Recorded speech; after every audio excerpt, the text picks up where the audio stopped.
Hi guys, and welcome back to another fly tying tutorial. The fly you see in the vise is a moose mane parachute fly. So without further ado, let's get into it. The hook in the vise is a Hanak H300 barbless hook. This one's at size 12, it's on a medium wire and it's finished in black nickel. The thread I'm going to be using today is from Trout line. It's the Sumo thread at 30 denier. Now the first thing I want to do is, as always with the GSP threads, is add a little bit of super glue just to the shank of the hook, and it's particularly important with a parachute fly like this. You don't want your post twisting round the shank of the hook, so it needs to be bedded well in, and the best way of doing that is of course with super glue. Now I'm going to just get about just under a centimetre of thread onto the shank of the hook, and I've stopped my thread just where I want to tie in my post. And what I'm using for the post is from Simplify. It's the poly yarn in cream.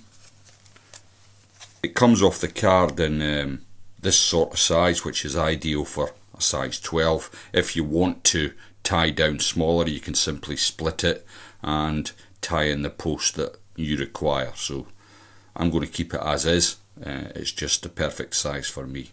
So a couple of loose turns over just to get it into place, and then I can clamp down properly on the post. Now you'll see various different ways of people tying in their parachute posts.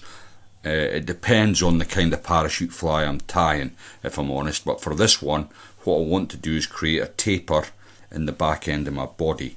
So to do that I'm going to use the excess wing here, cutting it at an angle to create that taper. So I'll just quickly tidy this up. We're going to be going over this several times, so I will catch in all these little fibres that you see sticking out at the moment, but I'm not overly worried about that. Now the next thing then is to lift the post and get several turns just in at the base of the post here to get it to stand in the sort of direction you want it to sit. So professional fly tyers, or people that have been doing it a long time, they might well be using something called a gallows tool. Now a gallows tool sits on your vise and it would hold this post up like so. I find it more of a hindrance than a help, so what I do is I just use my fingers to occasionally straighten everything up. Now what I'm doing is creating my post. There's a little erroneous poly yarn fibre sticking around, but hopefully I'm going to catch that in as I come up the post.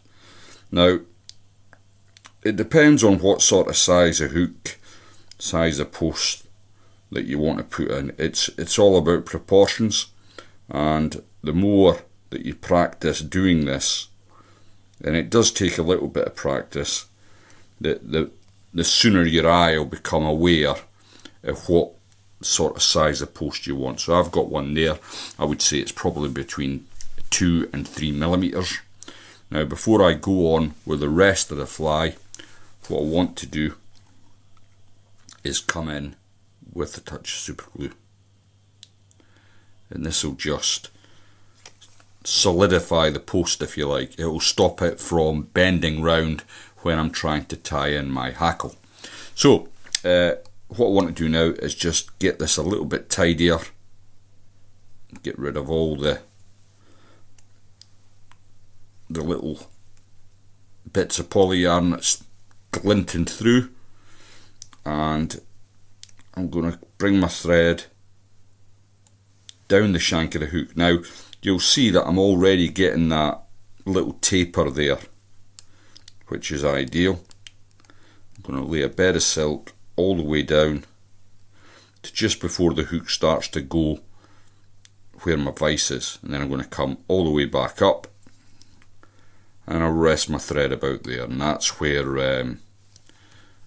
the poly yarn sort of ends. Next then we're going to create our body, and we're using some moose mane. It's a fairly robust material and it's comes in long fibres, so it's fairly easy to work with.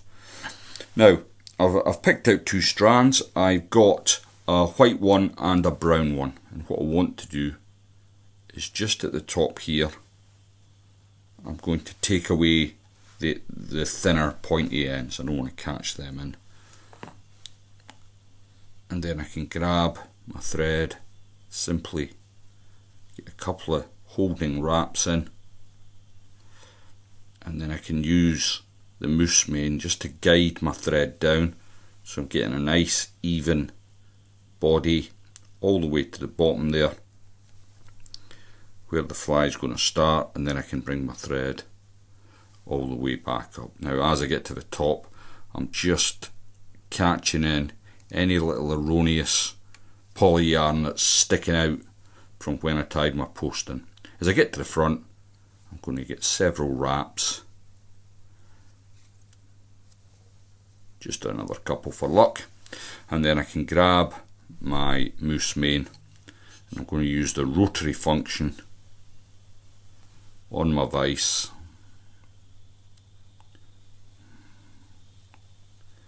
to just bring that round. Now, some days it just falls in for you. Other days, when you've got a camera, for example, it takes a little bit of persuasion. So I'm just going to tighten that up. I've come back slightly there.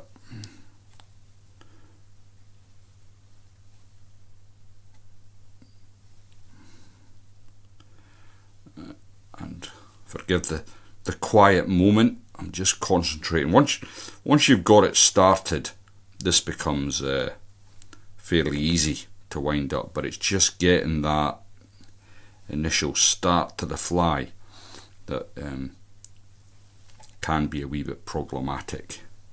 Now, although I've said it's robust, you don't want to be yanking on the end of this like it's going out of fashion.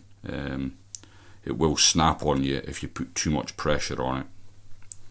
But generally speaking, it's much better than the strip peacock herring, for example, which is very brittle and will break on you if you're not treating it with the utmost respect when you're bringing it up. So I brought that all the way up to the stalk, and I don't know how well the colours will come out, but what I've got here is a fairly unique body where it kind of starts off brown, and then as it comes up it's going into that sort of white, and it looks pretty cool. Well, I think it looks pretty cool. You might think it's a wasted effort, but there we go. So I've created my body, and what I want to do now is I want to protect that, and I'm going to do that with a thin layer of UV resin. I'm going to just get an even coat all the way around the fly.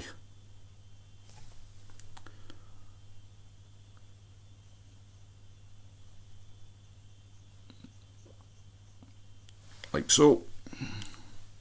Just a wee bit too much there.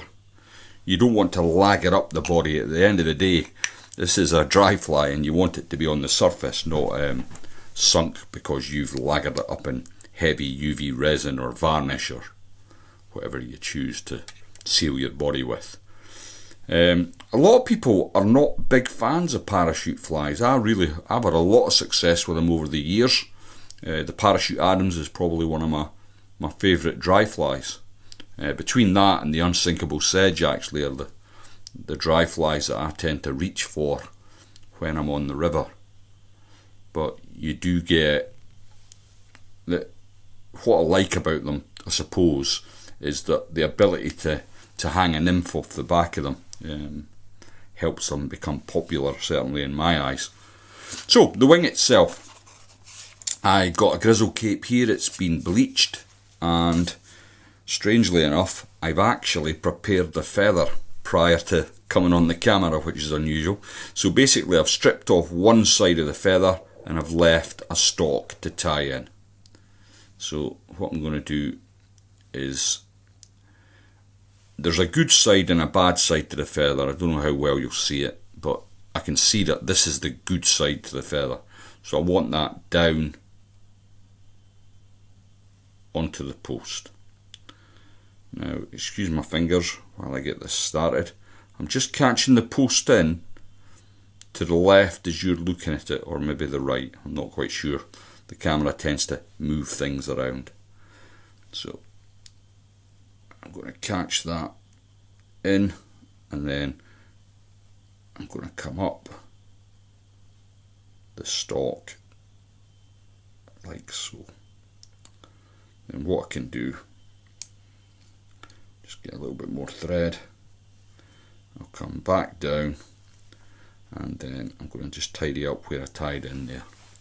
Now I've brought the thread to the front of the eye, and the reason for that is I'm going to now add my dubbing. I'm using some of the Trout Stalker's Boosted Natural here, and what I want to do is create a small dubbing noodle at the front.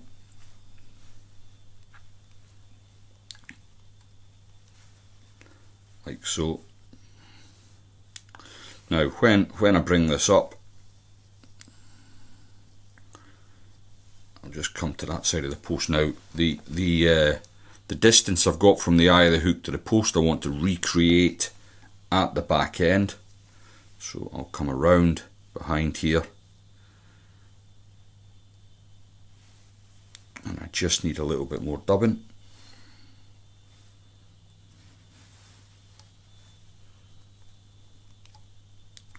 Just a wee bit shy.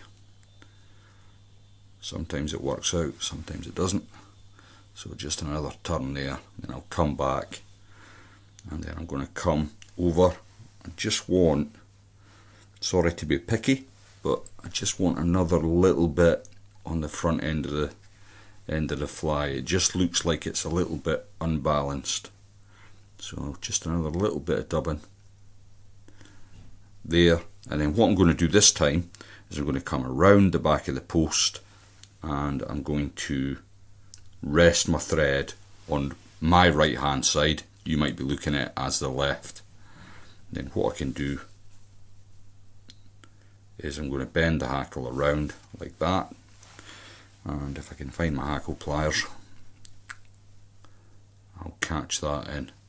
Now normally if I'm tying just for myself and I'm not doing this sort of tutorial business, I wouldn't have stripped out the other side of the feather.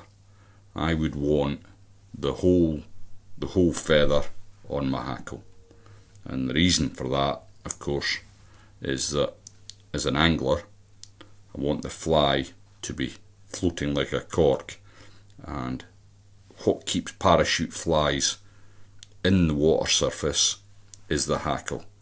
It's for many years I thought it was the post that you used that provided the flotation, but that's not the case. It's the hackle that puts a footprint onto the water. Now I'm going to wind it all the way down to the bottom. I'm trying to get in as many turns as I can. Just have a wee look there. It's looking not too bad. And I'll bring it round. I'm really crushing it in here now. Now as it comes round where I want to finish, I'm going to make sure that I catch it with my thread. I'm just working my thread down through the bottom of the body for 3 turns. Now once I've got that where I want it, I'm going to hand whip finish. So I get three turns whip finish in my fingers, and then I can bring it over. Now when you're doing it by hand, if you hold the thread near the top, it just prevents any nonsense, and that's just come away there, which is handy. It saves me going in with the snips and cutting it. What I do need to do is release the spare bit of hackle I have, and that's looking not too shabby. Then all you've got to do is, you can't leave your post like this, well you can, but it won't be good. So if you've got a big long post, what tends to happen is the fly won't sit in the water properly. So make sure you trim your post to an appropriate length, and that'll do me. So that's going to be above the water, which you'll be able to sight. And then to finish off, I'm just going to put a small bit of super glue just in at the base of the post where I finished. And there we go. I hope that's been of some use to you and given you some ideas for your own tying. Thanks for watching, and I'll see you all in the next one.